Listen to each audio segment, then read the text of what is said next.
somebody, they all like that.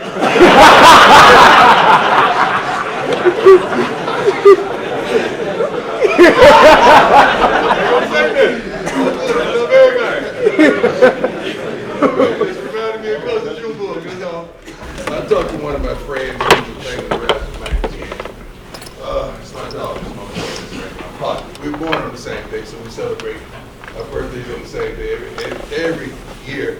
And we talk about certain things because, he grew up in California in this different lifestyle than I grew up, but we some kind of way bonded and met, and we got love for each other. It's like my real brother. And we was just talking about childhood stories yesterday, and we was just talking about how we love our kids is really based on the lack thereof of love that we receive from our fathers as kids. And he said, dang, that makes a lot of sense, Brian.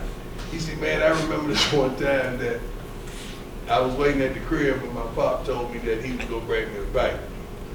He said he sat outside on that curb all day, waiting on him to come with that bike. And as you all know, that bike never came. What is it in your life that you said you would do? And you said you're gonna do, but you ain't done it? Because there's somebody waiting on it. Somebody's counting on it. Somebody's depending on it. You to come through. And I want to know if you sit on that curb, are you looking at that one? We were talking this morning in the offense about, keeping our routine the same. And the thing about it is, like, I'll be totally honest, I'll raise my hand, I told him, I said, I ain't got it today. So in the room, we built this kind of spirit in the room. Immediately somebody said, I think it was Jay Mack, he said, man, put that gospel on, man. Put that gospel on. So we put the gospel on, and instantly, everything I thought I was dealing with was gone. Somebody standing on the wall, people sitting in the seats, right? The people that's servicing us, everybody in here is dealing with fatigue. And guess what? It's okay. That's okay. But you are not allowed to quit. If you're doing the thing that you're supposed to do, you are supposed to get tired at some point. But then you got to understand this. Regulate yourself right now. Because we still got a job to do. Am I right or am I wrong? Right. So that job is going to require us to be fatigued at times. If I'm not tired, then guess what? I'm leaving something in the tank. And every time you leave something in the tank, you are telling yourself, it's okay for me to quit today. My mother, this woman gets up without fail, 3:30 every morning. Been doing it since I was alive, 3:30 every morning. She's doing the same thing. And when I was home over the summer, I ended up sleeping on the sofa, and I hear her and my father sitting there reading the word to each other in the morning, 3:30 in the morning. And then they start their day. My mother's a caterer.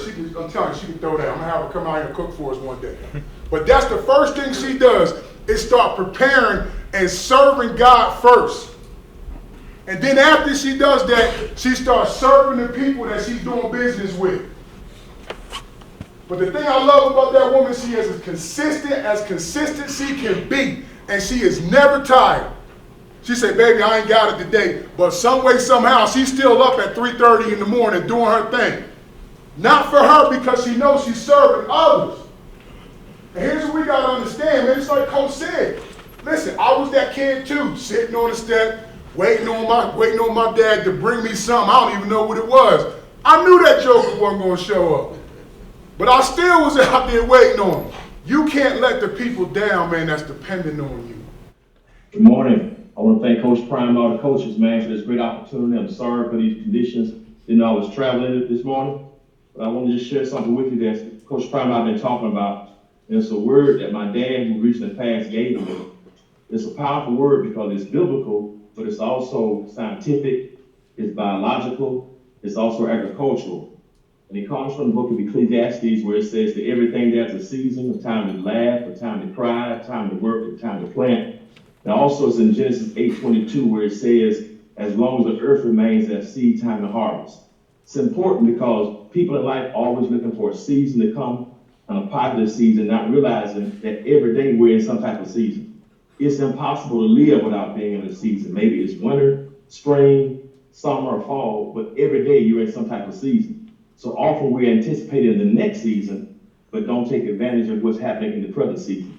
Because what's happening in the present season determines what's going to happen in the next season. And this is important because, we're 22 days away from Georgia Tech, and the whole country is talking about September the 3rd. Our season opens on September the 3rd.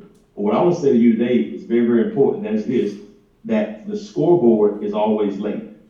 The whole country is going to be watching to see what you're going to do September the 3rd, what we're going to do September the 3rd.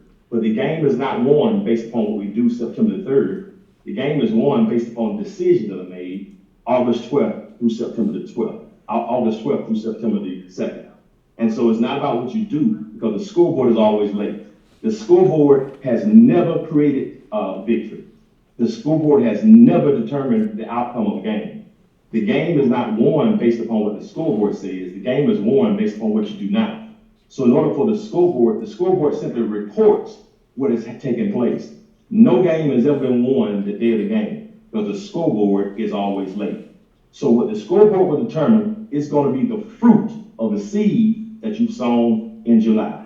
The scoreboard will be the fruit of the seeds that you sowed on today. The scoreboard will be the fruit of the seeds of how you ate, how you hydrated. Did you watch film? The scoreboard is going to be the seed of how did you handle when you were corrected? Did you blame on the teammates, or did you take accountability? Because the scoreboard is always late. And so we want the scoreboard to be an accurate depiction to reflect victory. Victory won't happen on September 3rd. Victory is going to happen what we do in the next 22 days. So you have to win the rep, win the meal, win recovery, win film room. And this principle is not just for sports, it's also about life. Because your life scoreboard is going to be based on the decisions you made. When we were born here based on the decisions that our parents made. But when we die, our life will look like our decisions. And so my question to you today is this. Do you want the scoreboard to reflect accurately who we are? But that means we can't wait till September 3rd. That means that the scoreboard has to reflect what we do August 12th through September 2nd. And so make sure that the scoreboard depicts your decisions today. So my question, what decisions you going to make? Make those decisions right now, because everything has a season. Time to laugh, time to plant, time to cry, time to be happy, time to be sad, time to work, a time to relax.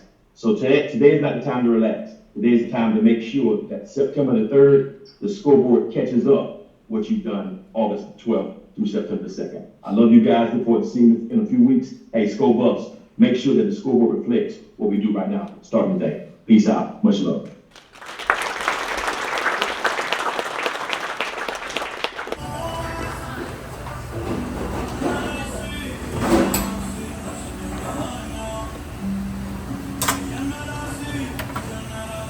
Have you ever seen these? No? No, don't get a lot of truffles in my neighborhood. Italian summer truffle. They're underground. Pigs and dogs that are trained. Yeah, I've seen them hunt them and specifically. root them up. They Yeah. hunt them. I I've bet seen they. it. I wouldn't be surprised if they had in Mississippi.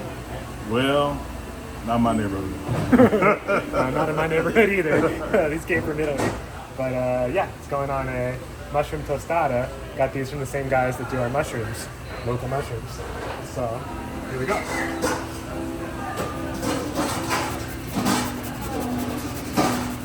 And what does it add to it flavor-wise? It's like a little umami bomb. So it's a very intense, like earthy, mushroomy flavor.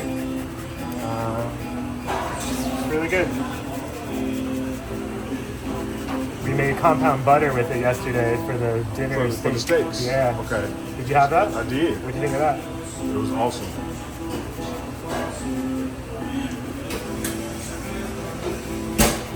Shout out Canola Farms, our local mushroom purveyor.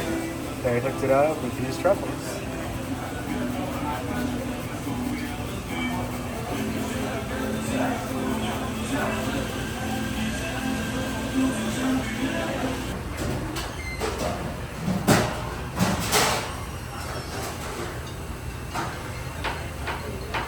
You smell it? Can you smell that? I do. It's got like, it's like a earthy, pungent Yep. kind of A little funk to it, but yeah.